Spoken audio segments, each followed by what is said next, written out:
আব্বু, তুমি আমাদেরকে এইভাবে ফেলে রেখে যেতে পারো না। আবির, বাবা কান্না করিস না, সবারই একদিন চলে যেতে হবে। ভাই প্লিজ কান্না করিস না, তোর কান্না আমি সহ্য করতে পারি না। আমি মরে যাবো আপু, আমি বাঁচতে চাই না। না ভাই, তোর কিছু হয়ে গেলে আমার কি হবে? বাবার লাশের পাশে বসে কান্না করছিল আবির। তার পাশেই বসে আছে আরিশা। দুজনেই কান্না করছিল। রাতে ঘুমের মধ্যেই তার বাবা মারা গেছেন। ওদিকে তার আঙ্কেল মিস্টার রাকিব সাহেব বর্তমান এমপি, তিনি দাঁড়িয়ে আছেন পাশে তার মেয়ে আরোহী। দুজনের চোখেই জল। আরোহী এসে আরিশাকে জড়িয়ে ধরে কান্না করতে লাগলো, কিন্তু রাকিব সাহেব সেখানেই দাঁড়িয়ে আছে।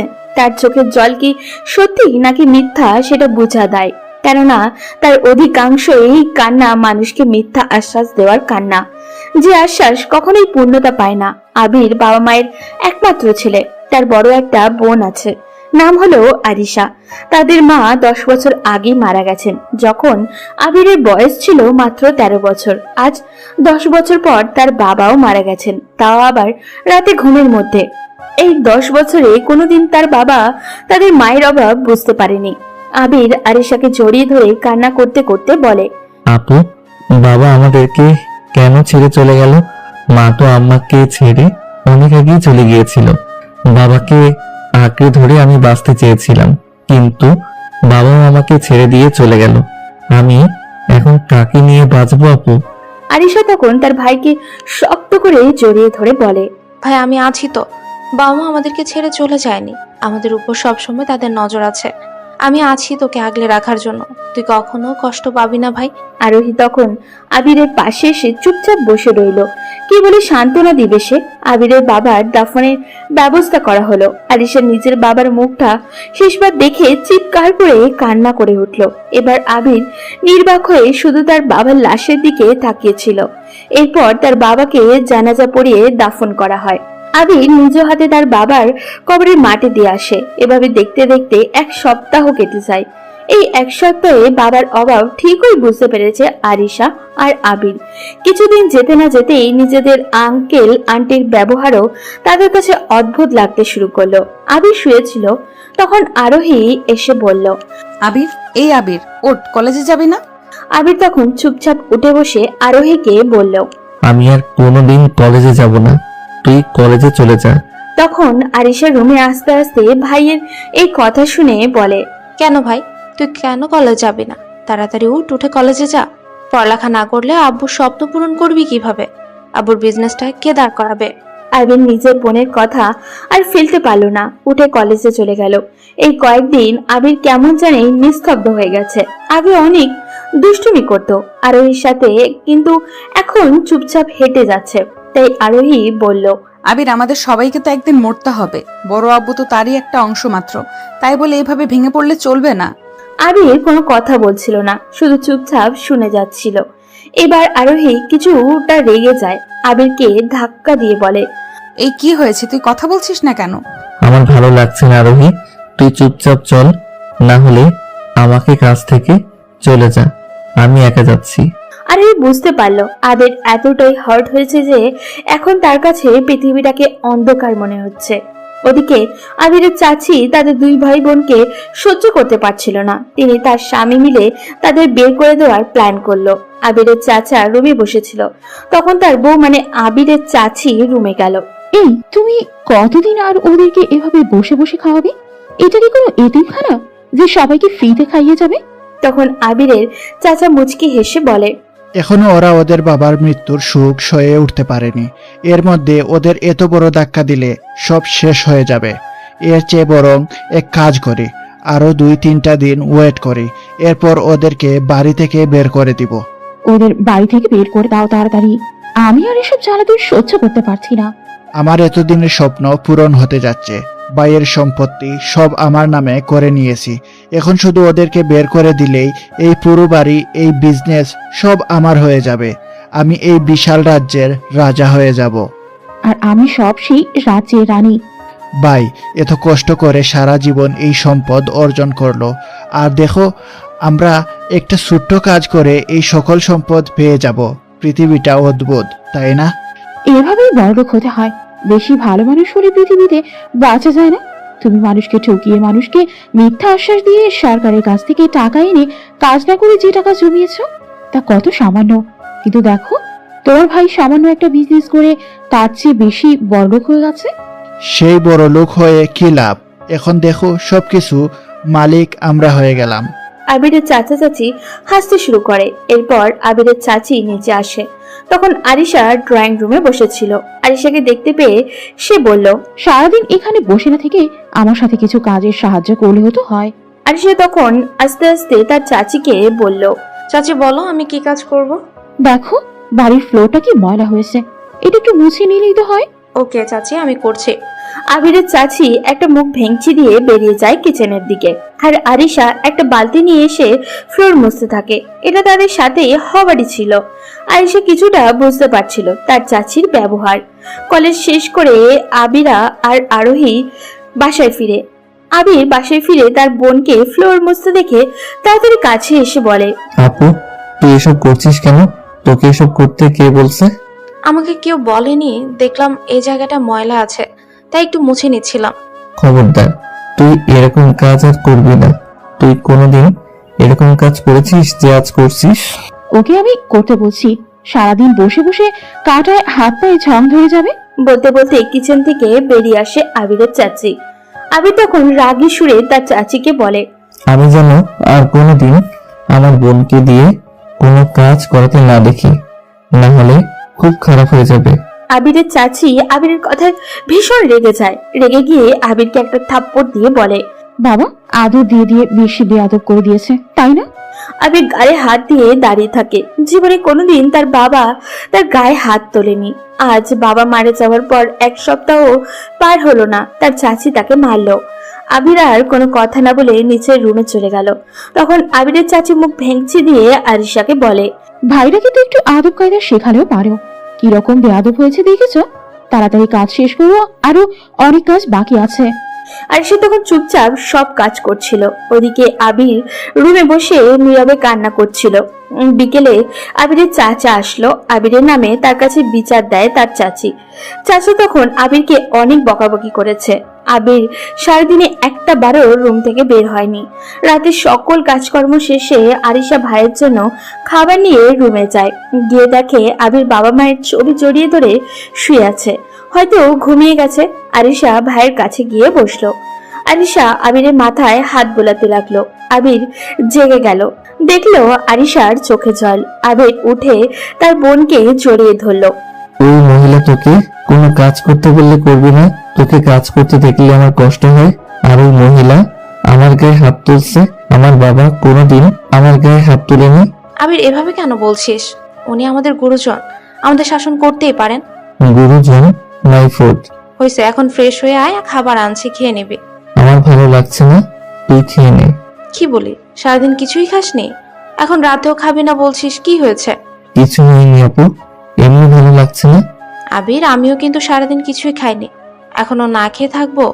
আবির কোনো কথা না বললো না, ফ্রেশ হতে চলে গেল। এসে বসে পড়লো খেতে। আরিশা আবিরকে খাইয়ে দিচ্ছে। আবির শুধু চুপচাপ খেয়েই যাচ্ছে। পৃথিবীর সবচেয়ে সুন্দর আর মিষ্টি সম্পর্কগুলোর একটি হচ্ছে ভাই বোনের সম্পর্ক। কেউ না জানলেও আপনার বোন জানে কখন আপনার সাথে কেমন ব্যবহার করতে হবে। বোন মানে শত বিপদে পাশে থাকা, কষ্টগুলো ভাগ করে নেওয়া, ঠিক মায়ের মতো। ওদিকে আরোহী নিজের রুমে ব্যালকনিতে বসে আছে। আবিরের হঠাৎ এই নীরবতা তাকে পুড়িয়ে মারছে। ছোটবেলা থেকেই দুজন দুজনকে ভালোবাসে, কিন্তু কোনোদিনও সেটা প্রকাশ করা সম্ভব হয়নি। পরদিন সকালবেলা আবির যখন ব্রেকফাস্ট করার জন্য নিচে আসলো, তখন শুনতে পেল তার চাচি একটা সোনার হার আর তার চাচার অনেকগুলো টাকা চুরি হয়ে গেছে। আবিরের চাচি জোরে জোরে বলছে, সারা জীবনে এই বাড়িতে কোনো চুরি ডাকাতি হয়নি, হঠাৎ করে কোন চোরের আগমন ঘটলো এই বাড়িতে? সবাই তখন পাগলের মতো সোনার হার আর টাকাগুলো খুঁজছিল। তখন আবিরের চাচি বলল, চলো আবির আর আরিশার রুমগুলো চেক করে আসি। এটা শোনার পর আবিরের পায়ের নিচ থেকে মাটি সরে গেল। শেষ পর্যন্ত তার চাচি তাকে সন্দেহ করলো, তাও আবার চুরির মতো একটা জঘন্য একটা বিষয়ে। আরিশা ততক্ষণে সব বুঝে গিয়েছে, কিন্তু এখন আর তার হাতে কিছুই করার নেই। চাচি, তুমি কি বোঝাতে চাইছো? তুমি কি আমাদেরকে সন্দেহ করছো? এখানে সন্দেহের কি আছে? সবার রুম চেক করা হচ্ছে, তো তোদেরটাও হবে। তখন আরোহী পাশ থেকে তার মাকে বলে, আম্মু, তুমি কি সব আবল তাবল বলছো? ওরা কেন চুরি করবে? তুমি হয়তো তোমার হারটা ভুলে কোথাও রেখেছো। তুমি যদি ওদের রুম চেক করো তাহলে আমার রুমও চেক করতে হবে। আরে এখানে সন্দেহের কি আছে? যদি চুরি না করে থাকে তাহলে তো পাওয়া যাবে না, আর যদি চুরি করে তাহলে তো পাওয়া যাবে। এরপর সবাই মিলে প্রথমে আরোহীর রুমে চেক করতে গেল। আরোহীর রুম খুঁজে কিছুই পাওয়া গেল না। এরপর সবাই চলে গেল আরিশার রুমে। আরিশার রুমে গিয়ে খুঁজতে খুঁজতে ড্রয়ারের মধ্যে সোনার হারটা পাওয়া গেল। তখন সবাই অবাক হয়ে আরিশার দিকে তাকালো। আরিশা কান্না করতে করতে বলে, চাচি বিশ্বাস করো, আমি তোমার এটা চুরি করিনি। ভাই তুই বিশ্বাস কর, আমি এটা চুরি করিনি। কি, তোকে বিশ্বাস করবো? চুরি কথাকার, না জানি কত কিছু চুরি করে এখানে ভরে রেখেছিস। তখন আবির চিৎকার দিয়ে বলে, চুপ করুন, খবরদার। আমার বোনের ব্যাপারে আর কোনো বাজে কথা বললে আমি সবাইকে এখানেই জ্যান্ত পুঁতে দেব। বোন, আমি বিশ্বাস করি তুই এটা করতে পারিস না। চোরের মায়ের আবার বড় গলা। তাড়াতাড়ি আসো, ওর রুমটা চেক করি, না জানি কত টাকা চুরি করেছে। এরপর সবাই আবিরের রুমে চলে গেল। আবিরের রুমের বিছানার নিচে প্রায় 6 লক্ষ টাকা পাওয়া গেল। তখন আবিরের চাচা আবিরের কাছে এসে থাপ্পড় দিয়ে বলে, 2 দিন হলো না বাইয়া মারা গেছে, এর মধ্যে চুরি করা শিখে গেছিস? তুমি ওই চোর দুইটারে এইভাবে কেন বলছো? এখনই ওদেরকে এই বাড়ি থেকে বের করে দাও, না হলে দেখবে কোনো দিন বড় কিছু চুরি করে ফেলেছে দুইজন। তখন আরোহী তার মাকে বলল, আম্মু, তুমি এসব কি বলছো? ওরা কেন এই বাড়ি থেকে বের হয়ে যাবে? আর তোমাদের কোথাও ভুল হচ্ছে, ওরা চুরি করতে পারে না। আরোহী, তুমি এসবের মধ্যে কথা বলো না। ওরা যে চোর তার প্রমাণ আমরা চোখের সামনেই দেখতে পাচ্ছি। এরপর আবিরের চাচি এসে আরিশার চুলের মুঠি ধরে ধাক্কা দিয়ে বলে, এই চোরের বাচ্চারা তাড়াতাড়ি এখান থেকে বেরিয়ে যা, এই বাড়িতে তোদের আর কোনো জায়গা নেই। বোনের সাথে এই রকম ব্যবহার দেখায় আবির রেগে যায়। রেগে গিয়ে তার চাচিকে মারার জন্য হাত তুলে। তখন আবিরের চাচা এসে তার হাত ধরে কয়েকটি থাপ্পড় দিয়ে দেয় আবিরের গালে। ভয়ঙ্কর কণ্ঠ নিয়ে আবিরকে বলে, তোরা দুজন এই বাড়ি থেকে বের হয়ে যা, তোদের এই বাড়িতে থাকার আর কোনো অধিকার নেই। তাড়াতাড়ি বেরিয়ে যা আমার বাড়ি থেকে। আবির তখন রেগে গিয়ে তার চাচাকে ধাক্কা মেরে বলে, এই বাড়িটা আমার বাবার। আমার বাবা অনেক কষ্ট করে এই বাড়িটা বানিয়েছে। আমরা কেন বের হয়ে যাব? যদি তোমাদের আমাদের সাথে থাকতে অসুবিধা হয় তাহলে তোমরা বেরিয়ে যাও। তখন আবিরের চাচা আবিরকে কয়েকটা লাথি দেয়। এটা দেখে আরিশা তাড়াতাড়ি এসে তার ভাইকে ধরে। তখন আবিরের চাচা চিৎকার করে বলে, তোর বাবার বাড়ি মানে? তোর বাবা তোদের বিজনেস, বাড়ি সবকিছু আমার কাছে বিক্রি করে দিয়েছে। এখন এটা আমার বাড়ি। তোরা এই বাড়ি থেকে এখনই বেরিয়ে যা। অসম্ভব। আমার বাবা তোর মতো একটা জানোয়ারের কাছে আমাদের কিছুতেই বিক্রি করবে না। তখন তার চাচা নিজের রুমে গিয়ে একটা ফাইল এনে আবিরের মুখে ছুঁড়ে মারে। এটা পরে দেখ, তোর বাবা নিজে বিক্রি করে সাইন করে দিয়েছে। আবির ফাইলটা নিয়ে খুলে দেখলো এতে তার বাবার সাইন আছে। আবির কি করবে বুঝে উঠতে পারছিল না। তখন আরিশা এসে আবিরের হাত থেকে ফাইলটা নিয়ে দেখলো। সেও হতবাক হয়ে গেছে এটা দেখে। তখন তার কি করবে? সত্যি কি তাদের বাবা সব বিক্রি করে দিয়েছে, নাকি সব সাজানো প্ল্যান? এর মধ্যেই আবিরের চাচা এসে তাকে ধাক্কা দিয়ে বলে, কি হয়েছে চোরের বাচ্চারা? এখনো এখানে দাঁড়িয়ে কি দেখছিস? তাড়াতাড়ি আমার বাড়ি থেকে বেরিয়ে যা, আর এক মুহূর্ত এখানে দাঁড়ালে গাড় ধাক্কা দিয়ে বের করে দেব। আবির তখন রেগে এগিয়ে যাবে, তার আগে আরিশা তখন আবিরকে ধরে বাড়ি থেকে বের হয়ে যায়। কিন্তু কোথায় যাবে তারা? তেমন কোনো আত্মীয় স্বজন নেই যারা তাদেরকে একটু আশ্রয় দিতে পারে। আবির তো প্রায় বেহুশি হয়ে যাচ্ছিল, কিন্তু আরিশা শক্ত হয়ে তার ভাইকে সান্ত্বনা দিতে থাকে। আরিশা ফোন বের করে তার বান্ধবী রিয়াকে কল করে। রিয়া আরিশার কল থেকে তাড়াতাড়ি ফোন করে ধরে বলে, আরে দোস্ত, তুই এতদিন পর কি মনে করে? দোস্ত, অনেক বড় একটা বিপদে পড়েছে, তুই প্লিজ আমাদেরকে একটু হেল্প কর। কি বলিস? তোরা বিপদে পড়েছিস মানে? কোথায় তোরা?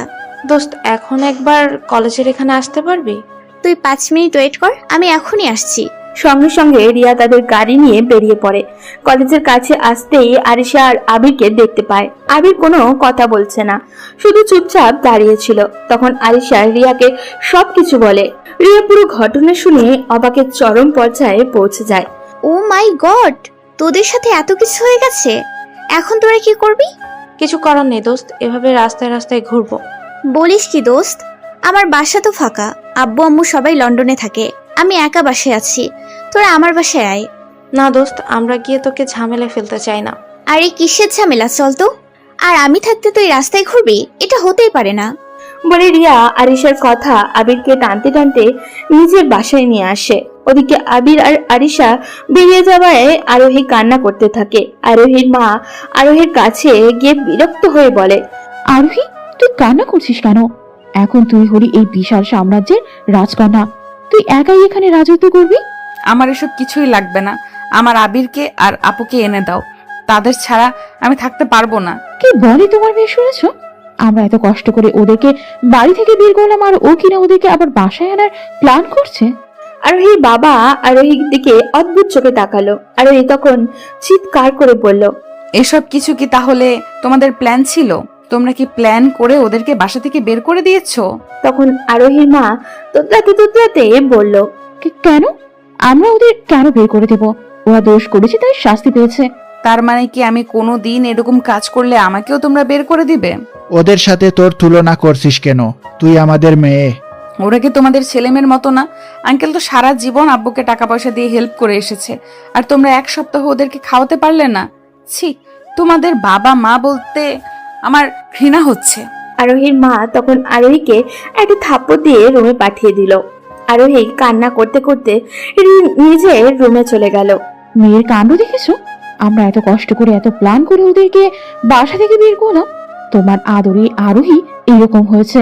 আরে এত চিন্তা করার কিছু নেই, 2-1 দিন গেলে সবকিছু ঠিক হয়ে যাবে। হলেই ভালো, না হলে ওকে আমি ঘরে বন্দি করে রাখবো। ওদিকে আবির খাওয়া দাওয়া বন্ধ করে দিয়েছে। এটা দেখে রিয়া আর আরিশা চিন্তায় পড়ে গেছে। আরিশা তার ভাইয়ের কাছে গিয়ে বলে, আবির ভাই উঠ প্লিজ, এমন করলে চলবে না, আমাদেরকে শক্ত হতে হবে। আমার সব শক্তি চলে গেছে আপু, আমার পক্ষে আর এই নশ্বর পৃথিবীতে বেঁচে থাকা সম্ভব নয়।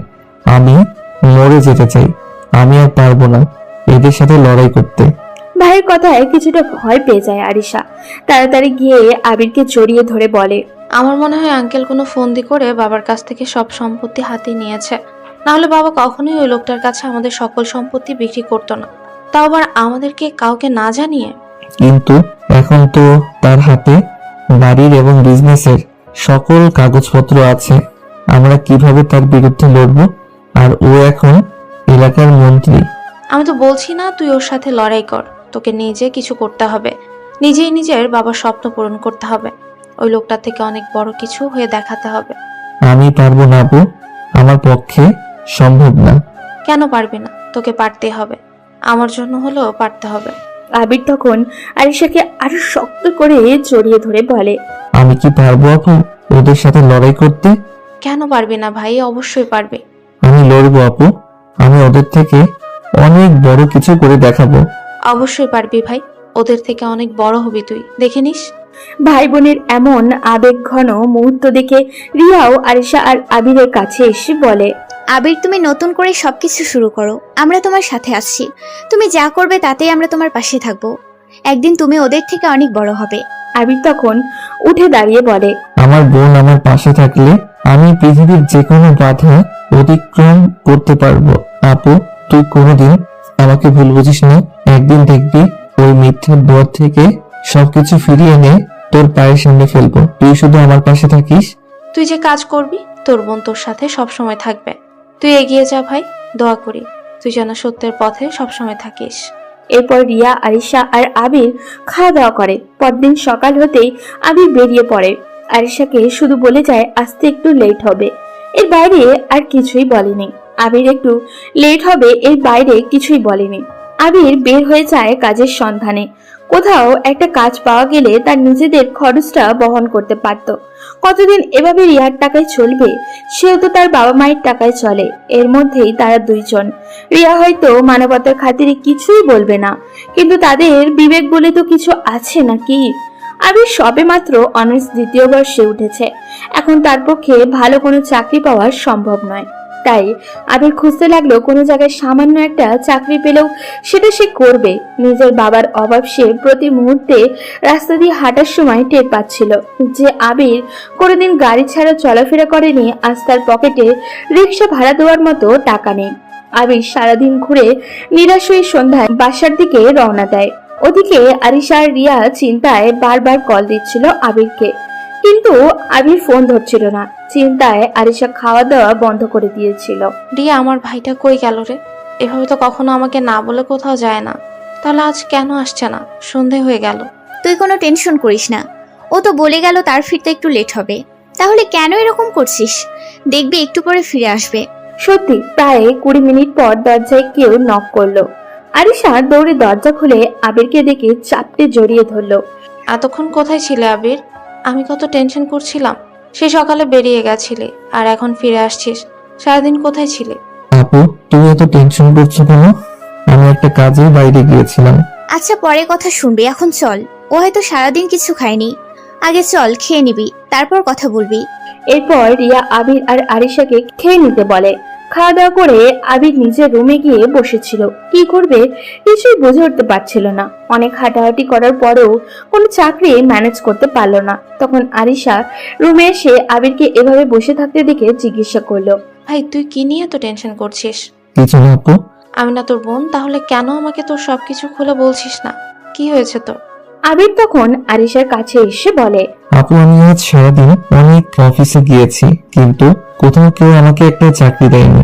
আবিরের কথা শুনে আরিশা অবাক হয়ে আবিরকে জড়িয়ে ধরে কান্না করতে করতে বলে, আবির, তুই সারাদিন চাকরির জন্য দৌড়াদৌড়ি করেছিলে? চাকরি না করলে তোকে খাওয়াবো কি? আরিশা তখন আবিরকে কপালে একটা চুমু দিয়ে বলে, আমার ভাইটা কত বড় হয়ে গেছে। তোকে কে বললো চাকরি খুঁজতে যেতে? কয়েকদিন পর গেলেও তো চলতো। এখনো তো তোর পড়ালেখা বাকি। তখন রিয়া রুমে এসে আরিশা আর আবিরকে দেখতে পায়। রিয়া আবিরের থেকে 3 বছর আরিশার সাথে অনেকদিন একসাথে লেখাপড়া করেছে। লেখাপড়ার সময় থেকে রিয়া আবিরকে ভালোবাসতো, কিন্তু কখনো বলা হয়নি, কেননা আবির তার থেকে জুনিয়র। ছেলের কথাবার্তা, স্টাইল আর চেহারা সবকিছুই মুগ্ধ করতো রিয়াকে। আবির এভাবে কষ্ট পেতে দেখে রিয়ার মনেও জ্বালা করছিল। সে আবিরের কাছে এসে বলে, আবির, তোমাকে কে বলেছে চাকরি খুঁজে যেতে? আমার বাসায় এসেছো, আমার কি টাকা পয়সার অভাব আছে? এভাবে সারাদিন না খেয়ে ঘুরে বেড়ালে কেন? তুমি সারা জীবন এখানে থাকলেও আমাদের কোনো অসুবিধা হবে না। আমি নিজে কিছু করতে চাই, নিজের পায়ে দাঁড়াতে চাই। আমি জানি আমরা 2 ভাই বোন সারা জীবন তোমার কাছে থাকলেও তুমি আমাদেরকে তাড়িয়ে দিবে না, কিন্তু এতে করে আমার নিজের কিছু করা হবে না। আমি নিজে কিছু করব, ওই লোকটাকে আমি নিজের হাতে শাস্তি দেব। আরিশা তখন আবিরের মাথায় হাত বুলিয়ে বলে, যা করবি খুব ভেবেচিন্তে করবি। আগে সবকিছু মানিয়ে নে, এরপর চাকরি করবি। এরপর আবির শুয়ে পড়ে। আরিশা আর রিয়াও বেরিয়ে যায়। ওদিকে আবিরের যাওয়ার পর থেকে ঠিকমতো খাওয়া দাওয়া করে না আরোহী। সারাদিন নিজ রুমে শুয়ে থাকে। ওদিকে সব দেখে রাগে জ্বলে মরছে আরোহীর মা। রাতের বেলা আরোহী আবিরের একটা ছবি নিয়ে ব্যালকনিতে দাঁড়িয়েছিল। আবির, তুই কি করে পারলি আমাকে এভাবে ছেড়ে যেতে? তোর কি একবারও মনে হয়নি আমার কথা? আর তোকে দোষ দিয়ে লাভ কি? সবকিছু হয়েছে আমারই বাবা মায়ের জন্য। তুই প্লিজ ফিরে আয় না আমার বুকে। তোকে ছাড়া প্রতিটা মুহূর্ত আমার নিঃস্ব লাগে। এরপর আরোহী ব্যালকনিতে দাঁড়িয়ে আকাশের দিকে কান্না করতে থাকে। ওদিকে রাতের বেলা শুয়ে ঘুম আসছিল না আবিরের। বারবার আরোহীর কথা চিন্তা করছিল। চোখ বন্ধ করলেই আরোহীর সেই দুষ্টু মিষ্টি হাসি মুখটা নিজের চোখের সামনেই ভেসে উঠছিল। তখন সে বিড়বিড় করে বলে উঠল, আরোহী, তোর কি আমার কথা মনে পড়ে? আমার কথা কি তুই ভাবিস? মনে হয় ভাবিস না। তুই তোর বাবা মার মতো আমার কাছ থেকে সবকিছু কেড়ে নিয়েছিস। তোর বাবা যেরকম আমার কাছ থেকে আমার বাবার সকল সম্পত্তি কেড়ে নিয়েছে, ঠিক সেরকম ভাবেই তুই আমার কাছ থেকে আমার হৃদয়টা কেড়ে নিয়েছিস। আমার হৃদয়ের গহীনে তোকে যে জায়গা দিয়ে ফেলেছি, সেই জায়গা আর কেউ দখল করতে পারবে না। কিন্তু কি করবো বল, তোকে ছাড়া থাকতে যে আমারও অনেক কষ্ট হয়। আমার যে ওই বাড়িতে আর কোনো অধিকার নেই। তোর বাবা আমার সবকিছু কেড়ে নিয়েছে, আমাকে নিঃস্ব করে দিয়েছে। আবির এসব ভাবছিল। তখনই মনে হলো আরোহী হয়তো তার বাবার সাথে পরিবর্তিত হয়ে গেছে। তাই সে হুঙ্কার দিয়ে বলল, না না, আমার সাথে ওই মেয়ের কোনো সম্পর্ক হতেই পারে না। ওর বাবা একটা গুন্ডা, একটা মিথ্যাবাদী। আমার বাবার মতো হাজারো গরিব মানুষের সম্পদ আত্মসাৎ করেছে। ওর সাথে আমার কোনো সম্পর্ক হতে পারে না। এইসব ভাবছিল আর সে কান্না করছিল। একসময় কান্না করতে করতে কখন যে ঘুমিয়ে গেছে খেয়ালই নেই। সকাল হতেই আরোহীর মা আরোহীকে টেনে নিচে নিয়ে এসে তার বাবার সামনে দাঁড় করায়। রাগী গলায় তার বাবাকে বলে, এই দেখো তোমার মেয়ের কাণ্ড, ওই ছেলে মেয়ের জন্য নিজে না রাখা ছেড়ে দিয়ে বসে আছে। আরোহীর বাবা তখন আরোহীর মাকে বলে, ওকে এভাবে টানছো কেন? বললাম না 2-1 দিন গেলে সবকিছু ঠিক হয়ে যাবে। আর আরোহী তো আমার মেয়ে, ও আমার কথাই শুনবে। কি বলিস মা? তুমি ভুল বললে বাবা, আমি তোমার কথা কখনোই শুনবো না। তুমি আগে আমার আবিরকে আর আপুকে এনে দাও, না হলে আমি কিছুই খাবো না। ওই ছেলেটার জন্য এত পাগল হয়ে গেছিস কেন? কি হয় ওই ছেলেটা তোর? আমি আবিরকে ভালোবাসি বাবা। কথাটা বলেই আরোহীর বাবা আরো কয়েকটা থাপ্পড় দিয়ে আরোহীর গালে। আরোহী তখন চিৎকার দিয়ে বলে, মারো মারো, মেরে ফেলো আমাকে, তবুও আমি বলবো আমি আবিরকে ভালোবাসি, আর বিয়ে করলে ওকেই করব। যতদিন না পর্যন্ত তোমরা ওদেরকে এই বাড়িতে নিয়ে আসবে ততদিন পর্যন্ত আমি কিছুই খাবো না। দরকার হয় আমাকে এখনই মেরে ফেলো। আরোহী, শেষবারের মতো বলছি, ওই ছেলেটাকে তুমি ভুলে যাও, না হলে তোমার জন্য ঘোর বিপদ অপেক্ষা করছে। আরোহীর মা তখন আরোহীর কাছে এসে বলে, দেখ মা, তুই যেটা বলছিস সেটা কোনোদিনও সম্ভব নয়। ওই ছেলেটাকে আমাদের পক্ষে মেনে নেওয়া কখনোই সম্ভব নয়। তাই ওকে তুই ভুলে যা। ওর থেকে অনেক ভালো ছেলে তুই পাবি। অনেক বড় বড় শিল্পপতির ছেলে তোর জন্য পাগল। ওদের সাথে তোর বিয়ে দেবো। তোমরা শুধু দুজন জঘন্য বাবা মাই নও, তোমরা হচ্ছ লোভী, যারা শুধু টাকার কথা চিন্তা করো। টাকার কথা চিন্তা করে আমাকে শিল্পপতির ছেলের সাথে বিয়ে দিয়ে তোমাদের টাকার একটা রাস্তা বানাতে চাইছো। কিন্তু তোমরাও শুনে রাখো, আমি যদি বিয়ে করি তাহলে আবিরকেই করব। আবির ছাড়া এই পৃথিবীর কোনো ছেলেকে আমি বিয়ে করব না। দাঁড়া, তোর বিয়ে করার শখ আমি মেটাচ্ছি। আরোহীর মা আরোহীর গালে কয়েকটা থাপ্পড় দিয়ে দেয়। তখন আরোহীর বাবা তার মাকে আটকিয়ে বলে, এভাবে বললে ও কথা শুনবে না। ওর সাথে ও যেরকম চায় সেই রকম কথা বলতে হবে। ওই যে ছেলেটা আছে, ওই ছেলেটাকেই আমি খুন করে দিব। তখন না থাকবে ওই আবির, আর না তোমার মেয়ে কোনো ঝামেলা করবে। আরোহী তার বাবার কথায় চিৎকার করে কান্না করে ওঠে। তুমি এটা কিছুতেই করতে পারো না বাবা। তোমাদের মনে কি একটু দয়া মায়া নেই? যার দয়ায় তোমরা এত দূর আসলে, তার সকল সম্পত্তি কেড়ে নিয়ে তার ছেলে মেয়েকে বাসা থেকে তাড়িয়ে দিয়ে তবুও তোমরা শান্ত হওনি। এখন তুমি ওদেরকে খুন করে সবকিছু শেষ করে দিতে চাইছো। এত জঘন্য মানুষের ঘরে আমি কিভাবে জন্ম নিলাম? আমার তো এই পরিবারের মেয়ে বলতে ঘৃণা হচ্ছে। আরোহীর বাবা তখন চিৎকার করে হাসতে হাসতে বলে, আমি এরকমই ভয়ঙ্কর। যদি তুই ওই আবিরকে ভুলে না যাস, তাহলে আমার আরো ভয়ঙ্কর রূপটা তুই দেখতে পাবি। তখন বুঝবি এই রাকিব চৌধুরী কি জিনিস। আরোহী তখন তার বাবার পায়ে ধরে বলে, বাবা, আমি তোমার পায়ে ধরছি, তুমি প্লিজ আবিরের কিছু করো না। ওকে ছাড়া আমি বাঁচতে পারবো না বাবা। ওর কিছু হলে আমি নিজেকে ক্ষমা করতে পারবো না। তুমি যা বলবে আমি তাই করব, তবু তুমি প্লিজ আবিরকে কিছু করো না। দেখছো আরোহীর মা, ওকে বুঝিয়ে কোনো লাভ হয়নি। যখনই আসল ডোজ দিলাম, দেখছো কিরকম সোজা হয়ে গেছে। আরোহীর বাবা মা তখন হাসতে থাকে নিজের মেয়ের অবস্থা দেখে। তুই যদি আমাদের কথা না শুনিস, তাহলে ওই ছেলেকে আমি খুন করব। এখন যা বলছি মনোযোগ দিয়ে শুন। ঠিক মতো খাওয়া দাওয়া করবি। আর আমি আমার এক শিল্পপতি বন্ধুর ছেলের সাথে তোর বিয়ে ঠিক করেছি। ওর সাথেই তোর বিয়ে হবে। আরোহীর বাবা হুঙ্কার দিয়ে হাসতে থাকে। ওদিকে আরোহী মনে মনে ঠিক করেই নিয়েছে, যেই দিন তাকে আবির ব্যতীত অন্য কোনো ছেলের সাথে বিয়ে দেওয়া হবে, সেই দিনই সে আত্মহত্যা করবে। আরোহী তখন তার বাবার কথা মতো ব্রেকফাস্ট করে ওপরে চলে যায়। গিয়ে রুমে গিয়ে চিৎকার করে কান্না করতে থাকে। ওদিকে সকাল থেকেই আবিরের মাথায় নানান চিন্তা এসে ভর করছে। আবির কি করবে বুঝে উঠতে পারছিল না। চাকরির বদলে যদি ব্যবসা করতে চায়, তাহলে তো অনেকটা টাকার পুঁজির প্রয়োজন, কিন্তু তার কাছে একটা কানা করিও নেই। তখন আরিশা আবিরের রুমে আসলো। কিরে ভাই, ব্রেকফাস্ট করবি না? তাড়াতাড়ি নিচে আয়, নাস্তা করবি। আপু, আমি আর চাকরি করব না, আমাকে ব্যবসা করতে হবে। তা তো খুব ভালো কথা, ব্যবসা শুরু কর। তার জন্য তো অনেক টাকা পুঁজির প্রয়োজন, কিন্তু আমাদের কাছে তো টাকা নেই। টাকার কথা আরিশার মাথায় ছিল না। টাকার কথা শুনে তার মুখটা মলিন হয়ে গেল। তার কাছেও কোনো টাকা নেই, তাহলে কিভাবে ব্যবসা শুরু করবে আবির? আরিশা নিজের গলায় হাত দিয়ে দেখলো তার বাবার দেওয়া বেশ দামি একটা চেইন আছে, যেটা বিক্রি করলে ভালো পরিমাণ টাকা পাওয়া যাবে, যা দিয়ে আবির ভালো মতোই ছোটখাটো একটা ব্যবসা শুরু করতে পারবে। তখন আরিশা আবিরকে সান্ত্বনা দিয়ে বলে, ভাই তুই কোনো চিন্তা করিস না, টাকার ব্যবস্থা হয়ে যাবে।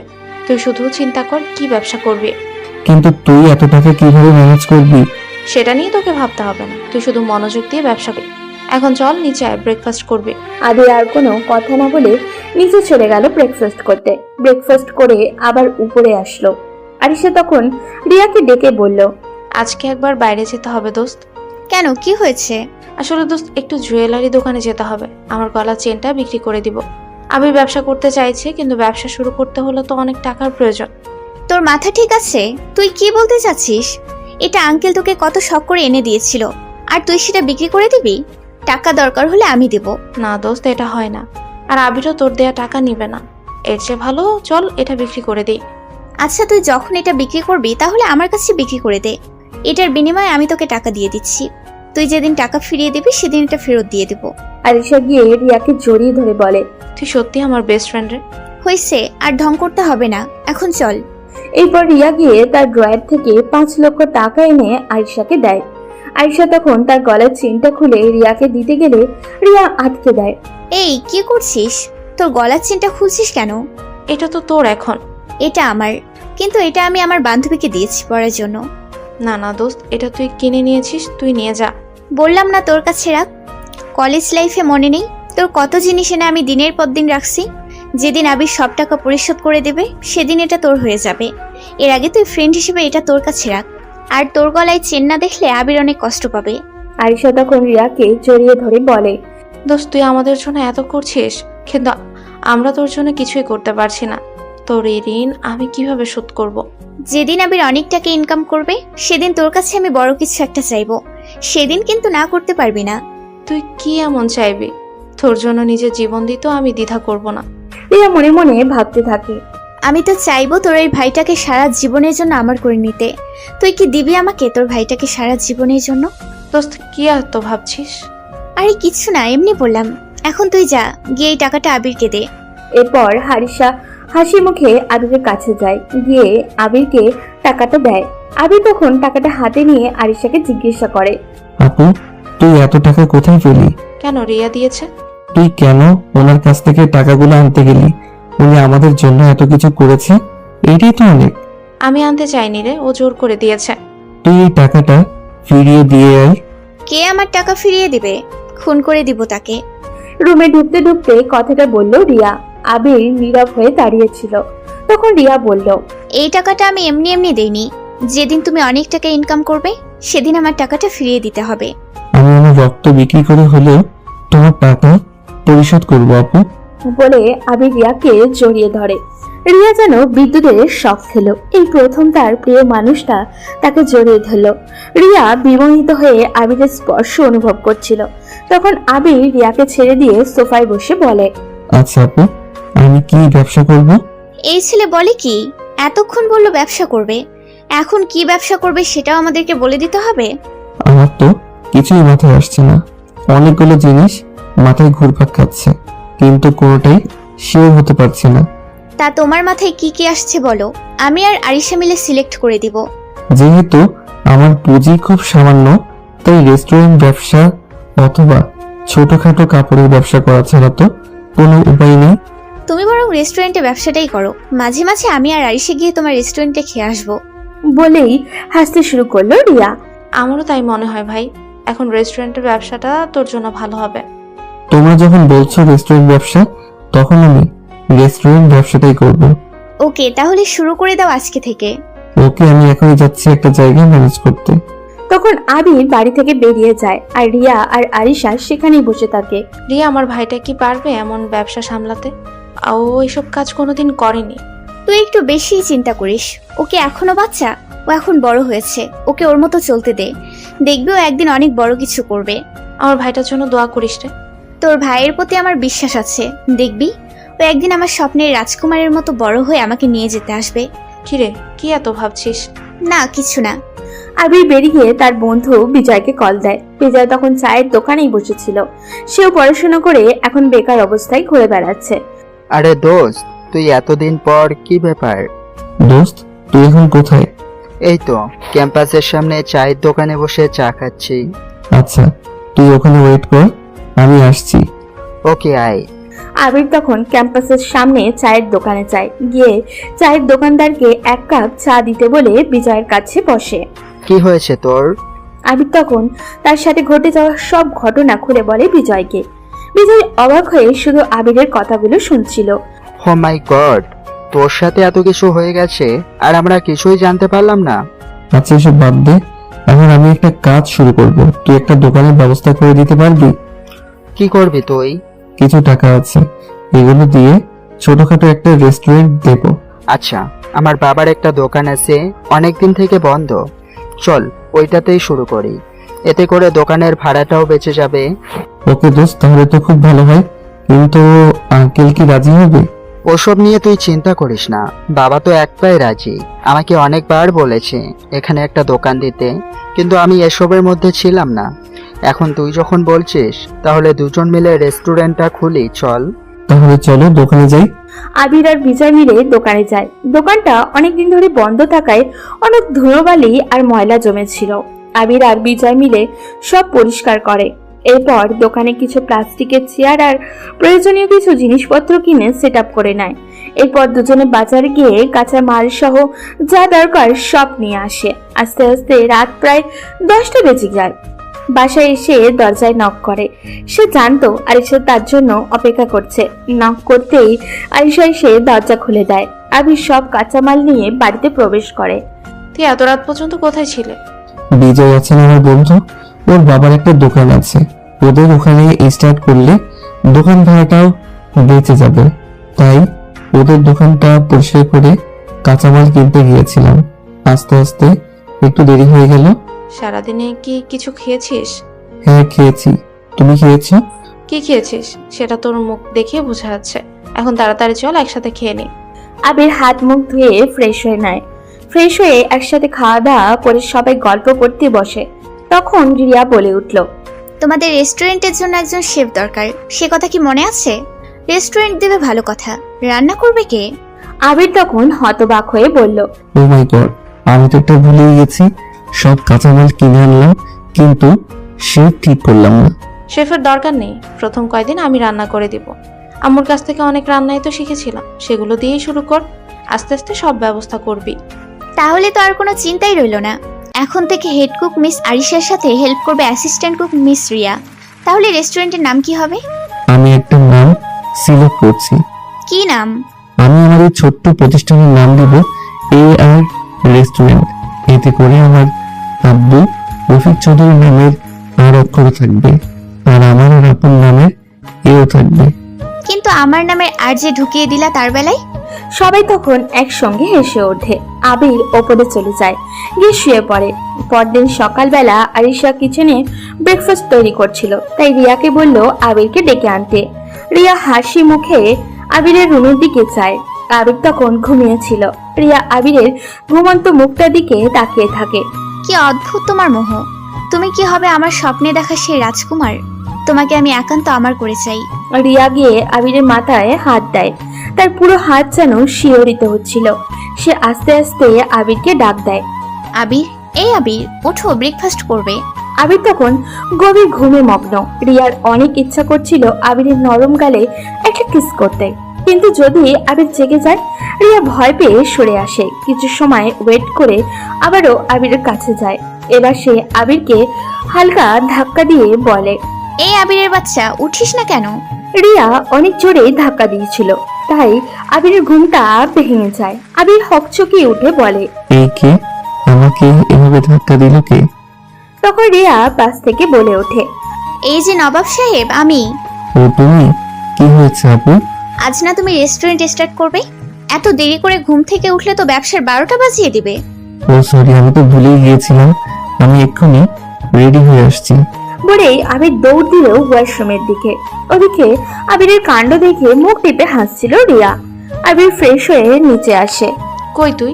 এত লেট হয়ে গেল, এখনো শুয়েছিলে? সরি আপু, লেট করে ঘুমিয়েছিলাম তাই উঠতে দেরি হয়ে গেল। তুই এক কাজ কর, তাড়াতাড়ি তোর বন্ধু বিজয়কে কল দিয়ে ওখানে আসতে বল, আমি রান্না শুরু করছি, এর মধ্যে তুই ব্রেকফাস্ট করে নে। আবির বিজয়কে কল করে আসতে বলে, ব্রেকফাস্ট করে নেয়। ওদিকে রিয়া আর আরিশা মিলে রান্না চাপিয়ে দিয়েছে। তারা যখন রান্না করছিল তখন আবির আর বিজয় হেল্প করছিল। আরিশা অনেক প্রকার রান্নার পাশাপাশি নিজের মায়ের কাছ থেকে শেখা স্পেশাল মিষ্টিটাও বানায়। এরপর বিজয় আর আবির মিলে এগুলো নিয়ে নিজেদের দোকানে চলে যায়। সেখানে গিয়ে দোকান শুরু করে। কিছুক্ষণ পর সেখানে গাড়ি নিয়ে রিয়া আর আরিশাও আসে। রিয়া গিয়ে আবিরকে বলে, কি মিস্টার, ব্যবসা বাণিজ্য কেমন চলছে? এখনো তেমন হয়নি, তবে হবে ইনশাল্লাহ। আচ্ছা, তাহলে আমাদের খাবার দাও, খেয়ে দেখি তোমার রেস্টুরেন্টের খাবারের স্বাদ কেমন। আবির কিছুটা হেসে বিজয়কে বলে ওদের খাবার দিতে। এরপর রিয়া আর আরিশা খাওয়া দাওয়া করে বিল দিতে চায়। তখন আবির বলে, আরে আপু, আপনি কেন টাকা দিতে যাচ্ছেন? আরিশা, তোর ভাই তো প্রথম দিনই ব্যবসা লাটে তুলে দিবে। এখানে ব্যবসা এসেছো, যেই হোক তার কাছে টাকা নিবে, দরকার হয় বাসায় নিয়ে খাইয়ে দিবে, তবু দোকানে কাউকে ফ্রিতে খাওয়াবে না। তাড়াতাড়ি টাকাটা রাখো। আবির তখন হেসে রিয়ার কাছ থেকে টাকা রাখে। রিয়া মুচকি হেসে আরিশাকে সাথে নিয়ে চলে যায়। আরিশা যাওয়ার সময় আবিরকে বলে, মনোযোগ দিয়ে দোকান চালা আর সময় মতো খেয়ে নেবে। ওকে আপু, তুমিও রাতে সময় মতো খেয়ে নিও, আমার জন্য অপেক্ষা করো না। এরপর আরিশা রিয়ার সাথে চলে যায়। প্রথম দিন তাই ব্যবসা তেমন না হলেও আরিশা বানানো মিষ্টিটা যারা খেয়েছে সবাই প্রশংসা করছে। সন্ধ্যার আগে সব মিষ্টি শেষ হয়ে যায়। তখন বিজয় আবিরকে বলে, দোস্ত, প্রথম দিনই তো আমরা বাজিমাত করে দিলাম। হ্যাঁ দোস্ত, এইভাবে চললে আমি নিশ্চয়ই বড় কিছু করতে পারবো। তবে দোস্ত, তোর আপুর বানানো মিষ্টিটা কিন্তু সবাই পছন্দ করছে। কাল থেকে ওগুলো বাড়িয়ে আনতে হবে। আচ্ছা, আমি আপুকে বলে দিব। এখন চলো বাসায় যাবো। ওকে দোস্ত, চল। এরপর আবির দোকানটা বন্ধ করে বেঁচে যাওয়া খাবারগুলো নিয়ে বেরিয়ে পড়ে বাসার উদ্দেশ্যে। ওদিকে আবিরকে বাঁচানোর জন্য আরোহী নিজের বাবা মায়ের সব কথা শুনে চলে। আজ তাকে দেখতে আসবে। সকাল থেকে করছে মেয়েটা। তখন তার মা এসে বলে, কি রে আরোহী, কান্না করছিস কেন? আরোহী তখন কান্না করতে করতে তার মাকে বলে, তুমি প্লিজ আব্বুকে বোঝাও, আমি এই বিয়ে কিছুতেই করব না। তোমরা আমাকে মেরে ফেলো, তবু আমি আবিরকে ছাড়া অন্য কাউকে বিয়ে করতে পারবো না। আরোহীর মা তখন আরোহীর মাথায় হাত বুলিয়ে বলে, তোর বাবার রাগ সম্পর্কে তুই জানিস, তাই শুধু শুধু ঝামেলা করিস না।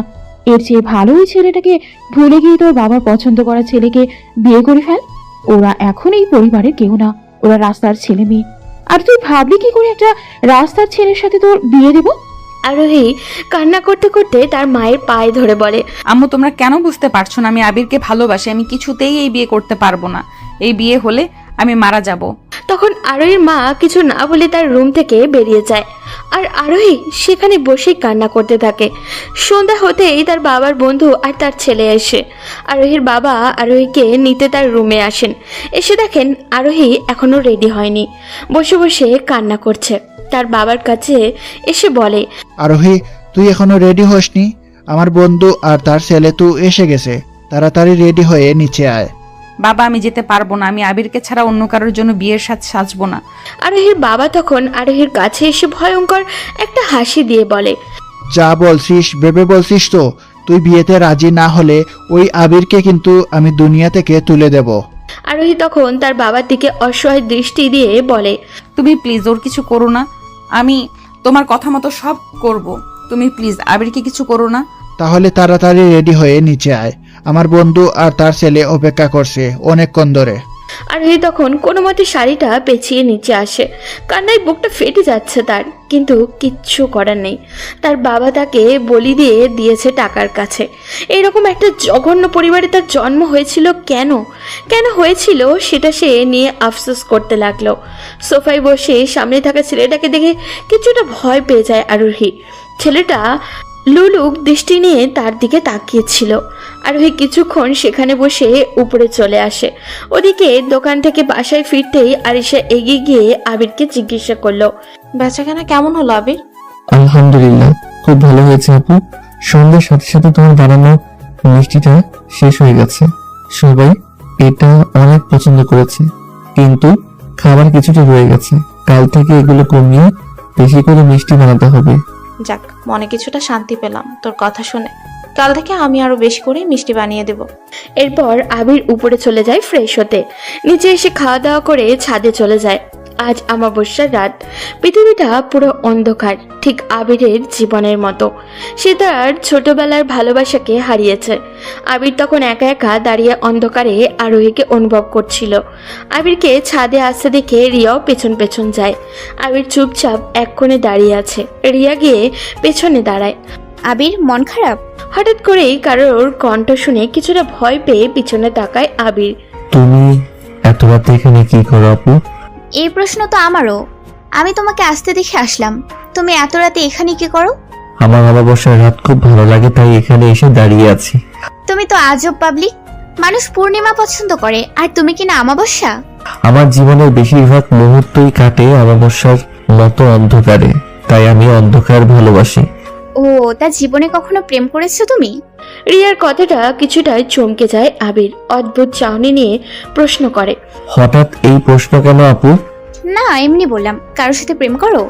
প্রেম বলতে আমি একজনকে খুব ভালোবাসি, কিন্তু বলিনি কখনো। আবিরের কথায় রিয়ার মুখটা মলিন হয়ে যায়। আবির কাকে ভালোবাসে? কি হলো আপু? কিছু না, এত রাতে ছাদে থাকা ভালো না, নিচে আসো। এরপর রিয়া নিজের রুমে চলে যায়। রুমে গিয়ে চিৎকার করে কান্না শুরু করে। আবির, এটা তুমি কি করলে? তোমাকে আমি এত ভালোবাসলাম, আর তুমি অন্য একটা মেয়েকে ভালোবাসো? না, এটা কিছুতেই হতে পারে না। তোমাকে আমার হতেই হবে। এরপর রিয়া কান্না করতে করতে ঘুমিয়ে যায়। পরদিন সকালবেলা আরোহী উঠে ভার্সিটি যাওয়ার জন্য প্রস্তুত হচ্ছে। ওদিকে আবির আরিশার রান্না করা খাবারগুলো নিয়ে রেস্টুরেন্টে চলে যায়।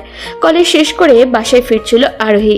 রাস্তা দিয়ে হাঁটার সময় প্রতি মুহূর্তে আবিরের অনুপস্থিতি টের পাচ্ছিল সে। রাস্তা দিয়ে আনমনে হাঁটছিল আর কান্না করছিল। দেখতে দেখতে আবিরের দোকানের সামনে চলে আসলো। এসে দোকানে আবিরকে বসে থাকতে দেখলো আরোহী। আরোহী দৌড়ে দোকানের ভিতরে গিয়ে আবিরকে জড়িয়ে ধরলো। এতদিন পর আরোহীকে কাছে পেয়ে আবিরও নিস্তব্ধ হয়ে গেছে।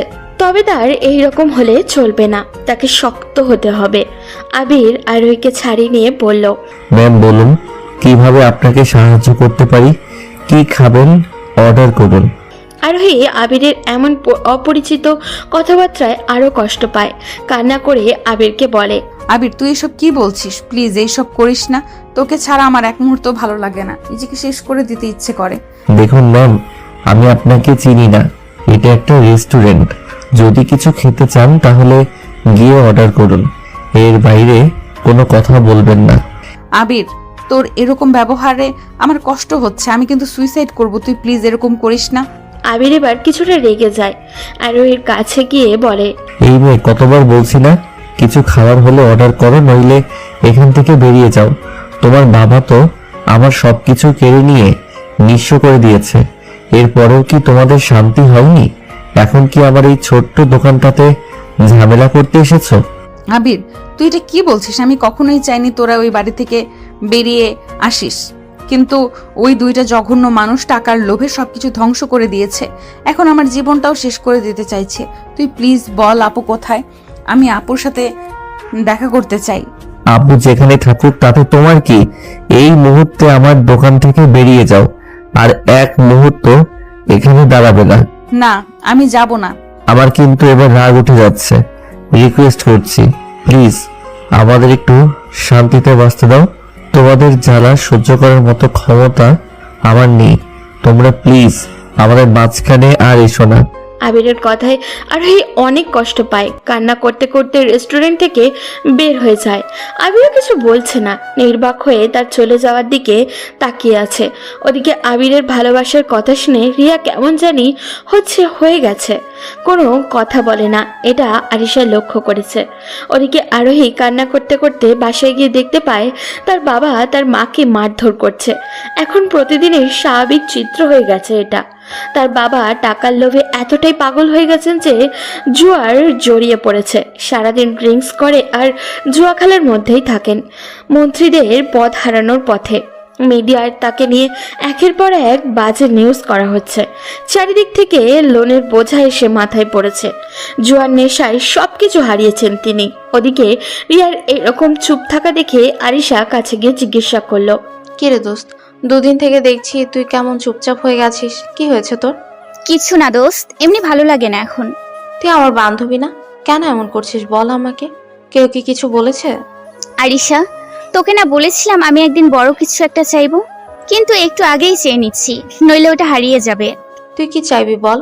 আমার সাধ্যের মধ্যে থাকলে আমি জীবন দিয়ে হলেও সেটা দিয়ে দিব। সত্যিই তুই আমাকে দিবি? তুই একবার বলে দেখ। তোর ওই ভাইটাকে আমার চাই। তোর কথার আগামাথা কিছুই বুঝতে পারছি না। আমি আবিরকে ভালোবাসি, তুই প্লিজ না করিস না। আমি আবিরকে সারা জীবনের জন্য চাই। রিয়ার কথায় আরিশা কিছুটা অবাক হয়ে যায়। কি বলছে সে? সে জানে আবির যে আরোহীকে পছন্দ করে, কিন্তু আরোহীর বাবার কর্মকাণ্ড হয়তো আবির আরোহীকে ভুলে গেছে, এইরকমই ভাবছিল সে।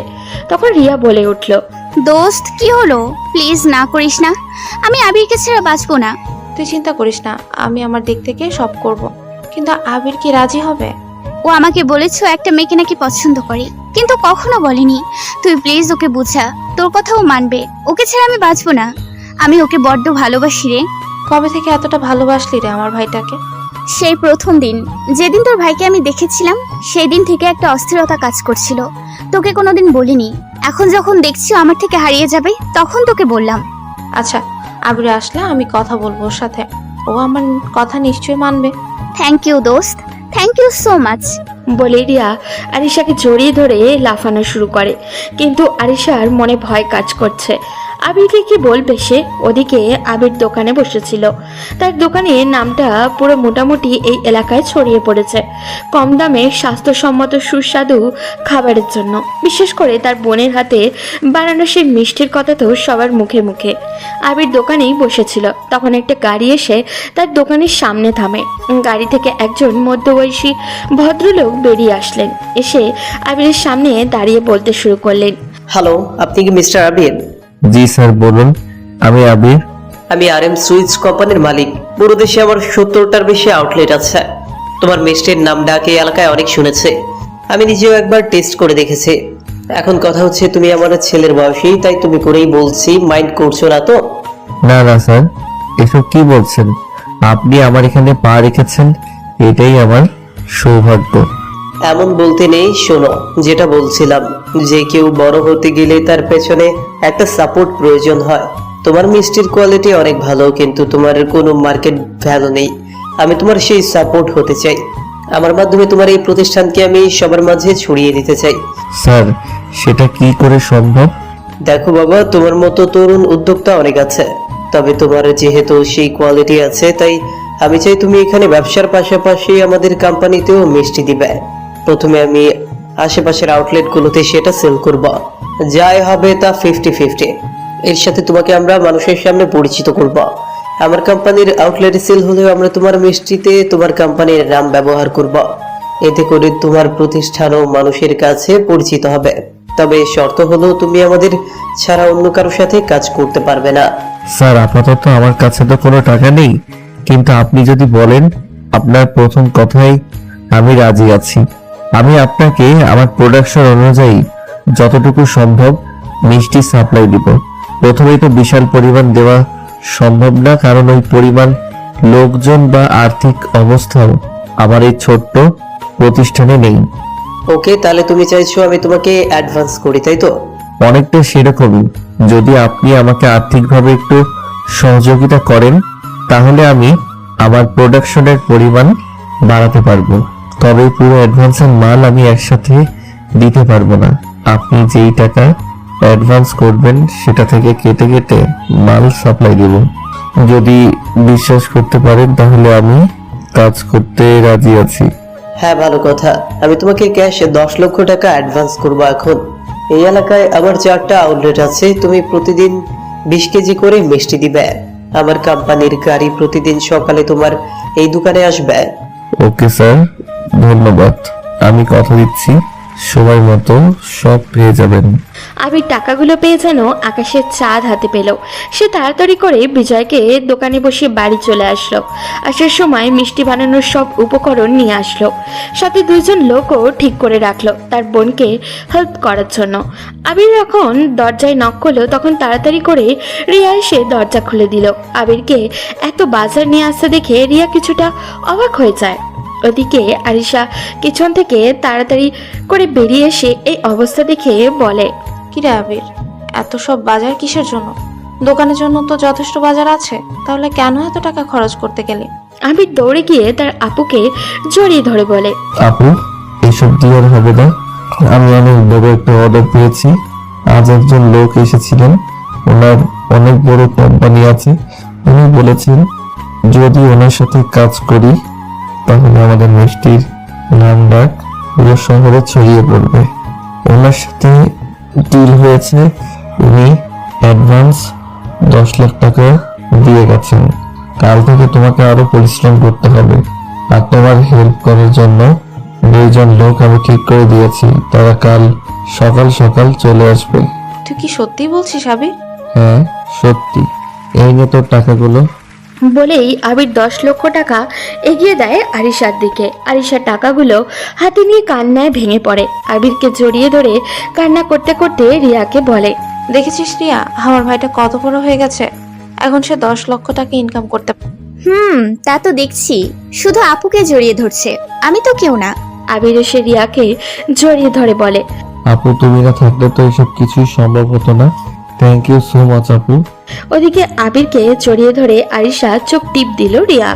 আরিশা বুঝতে পারলো রিয়া ইচ্ছে করেই এইসব বলেছে যাতে আবির তাকে জড়িয়ে ধরে। আরিশা মুচকি হেসে সবকিছু ঠিকঠাক করে রেখে দেয়। এরপর খাওয়া দাওয়া করে নিজেদের রুমে গিয়ে বসে আবির একা বসে বসে আরোহীর কথাই চিন্তা করছিল। সত্যি কি মেয়েটা সুইসাইড করবে? ও সুইসাইড করলে তো আমি বাঁচবো না। কিরে ভাই, কি করিস? কিছু না আপু, এমনি বসে আছি। তোর সাথে আমার কিছু কথা ছিল। কি কথা বলো? আগে বল, আমি যেটা বলবো তুই সেটা মানবি। আমি কি কখনো তোর কথার অবদ্ধতা করেছি যে আজ করব? তাহলে শোন, তোকে রিয়াকে বিয়ে করতে হবে। হোয়াট? কি বলতে চাইছিস তুই? তোর মাথা ঠিক আছে? যেটা শুনেছিস সেটাই। রিয়া তোকে অনেক ভালোবাসে, আর ওকে তুই বিয়ে করবি। কিন্তু এটা কি করে সম্ভব? তুই জানিস না আমি আরোহীকে ভালোবাসি। আরোহীর বাবার এমন কর্মকাণ্ডের পরেও তুই আরোহীকে ভালোবাসিস? আর রিয়া আমাদের জন্য কত কিছু করলো। সে কাল কান্না করতে করতে আমার কাছে একটা জিনিস চাইছিল। সেটা কি জানিস? সে তোকে চাইলো। আমি কি করে ওকে না করব বল? আবির বিশাল এক দুনিয়ায় পড়ে গেল। কি করবে সে?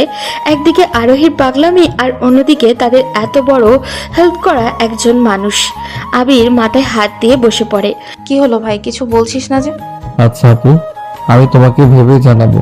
এখন আমাকে একটু একা থাকতে দাও প্লিজ। এত তাড়াহুড়ো করার কিছু নেই। রিয়ার বাবা মা এখনো লন্ডনে আছে, তার আসতে এখনো 7-8 মাস বাকি। এই 7-8 মাস তুই ভেবে নে কি করবি। কিন্তু রিয়া আমাদের এত বড় একটা হেল্প করেছে, শুধু এই কথাটাই মাথায় রাখিস। বলেই আরিশা চলে গেল আর আবির সেখানে বসে রইল। কি করবে সে? পরদিন সকালেই গভীর মনোযোগ দিয়ে কাজ শুরু করলো আরিশা। তার সাথে একজন হেল্প করার জন্য লোক এসেছে। দুজন মিলে প্রায় 30 কেজি মিষ্টি বানানো। সবগুলো নিয়ে আবির দোকানে গিয়ে গেল।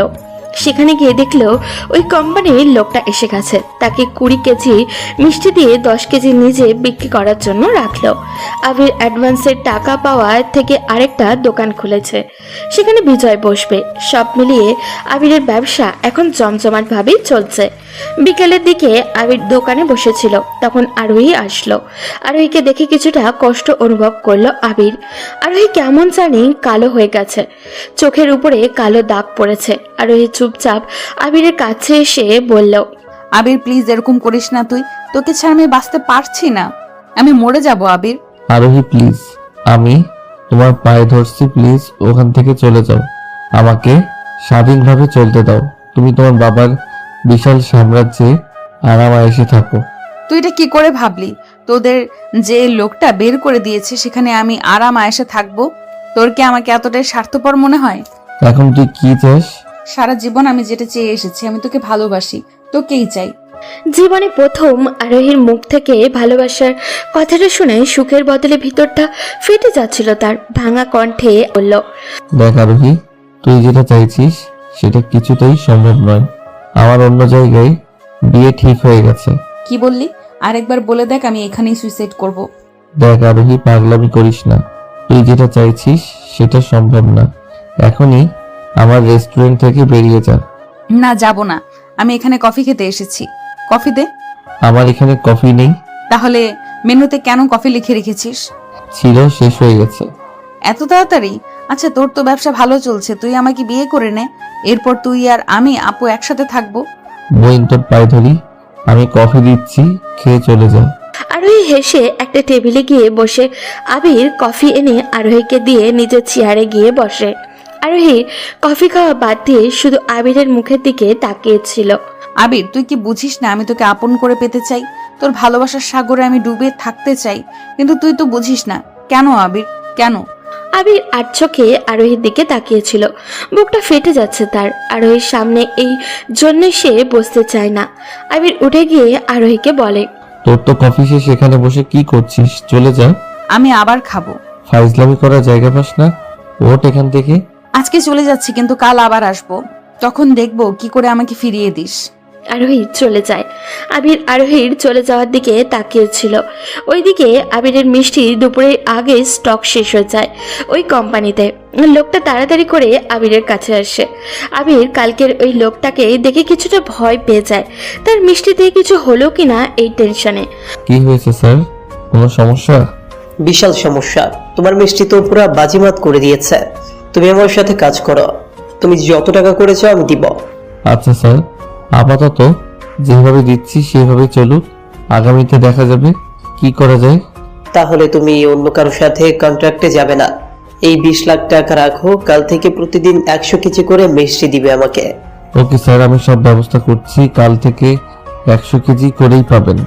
ওকে, তাহলে সময় মতো আমার লোক চলে আসবে, তুমি রেডি করে রাখো। লোকটা চলে গেল। ওদিকে আবির কিছু টেনশনে পড়ে যায়। এখন আর রিয়াদের বাসায় বানানো চলবে না, এত বেশি মিষ্টি বাসায় বানানো ঝামেলা হয়ে যাবে। তাই সে পুরনো একটা বিস্কুট ফ্যাক্টরি রিপেয়ারিং করে সেটা ভাড়া রাখে। আরিশার কাছ থেকে মিষ্টি বানানো শিখে প্রায় 8-10 জন লোক নিয়ে কাজ শুরু করে আবির। পরের সপ্তাহ থেকেই ওই কোম্পানির সাথে পুরোদমে কাজ করতে থাকে। 3 মাসের ভিতরে আবিরের বানানো মিষ্টি পুরো দেশে ছড়িয়ে পড়ে। সবাই আবিরের প্রশংসায় পঞ্চমুখ। আবির এখন ছোটখাটো একটা কোম্পানি করেছে, সবকিছু ভালো মতোই চলছিল তার।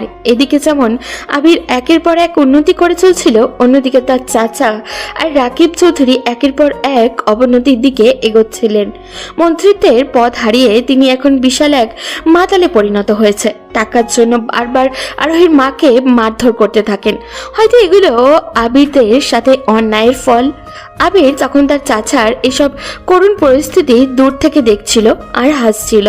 নিজের বাবার এমন পরিস্থিতিতে কষ্টের বদলে হাসি পাচ্ছিল আরোহীর। সে জানতো একদিন এমনটাই হবে। অন্যায় করে কেউ কোনোদিন পার পাবে না, ন্যায়ের পথে যে থাকে সেই সফলতার চূড়ায় পৌঁছায়।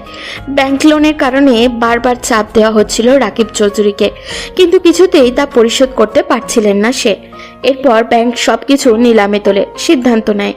আবির সেই সুযোগেরই অপেক্ষায় ছিল শুধু। সে জানতো কয়েক মাস যেতে না যেতেই এই কাজ হবে। তাই আবির লাস্ট 10 মাসের ইনকাম সহ কিছু টাকা ঋণ করে একটা বিশাল অ্যামাউন্ট রেডি করে রেখেছিল। এর সাথে সবসময় খবর নিত, যখনই নিলাম হবে সাথে সাথে যেন সে কিনতে পারে। নিজের বাবার সম্পত্তি আবার নিজের করে পেতে সে দিন রাত খাটছিল। একদিকে যেমন এই কোম্পানিতে মিষ্টি দিচ্ছিল, ঠিক তেমনই নিজের কোম্পানি থেকেও ভালো সেল করছিল।